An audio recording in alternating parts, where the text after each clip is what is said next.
से KPCC working president और MLC Salim Ahmad के तासुरात मुलाहिजा करें। Meeting which is called today morning deliberate for चार घंटे डिलीबरेशन हुआ हमारा, तो काफ़ी मुद्दे हम लोग डिस्कस किए।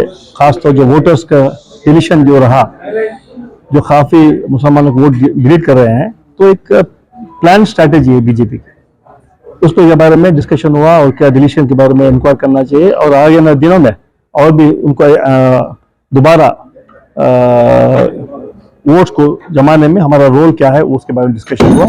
दूसरा वो ऑर्गेनाइजेशन, नेक्स्ट 100 डेज 100 दिन हमारा क्या प्लानिंग होना चाहिए, और सारे हमारे सीनियर लीडर्स में पार्टिसिपेट किए थे। रहमान खान साहब थे, पूरे हमारे एक्स मिनिस्टर्स थे, नज़ीर अहमद, ज़मीर अहमद, यूटी खादर, तनवीर सेठ, रहीम खान, सारे मिनिस्टर्स, मेरे माइनॉरिटी के प्रेसिडेंट थे, सारे हमारे ऑफिस बेरर्स थे, सारे करीबन 55 लोग जो सीनियर पार्टी के लीडर्स थे और chairman of boards and corporations और केपीसी ऑफिस बेरर्स।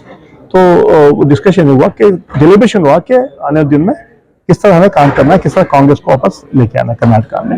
तो इस सिलसिले में 3-4 एजेंडा के पॉइंट भी हम लोगों ने डिस्कस किए। तो कांग्रेस को इस कर्नाटका में दोबारा लेके आना बहुत ज़रूरी है।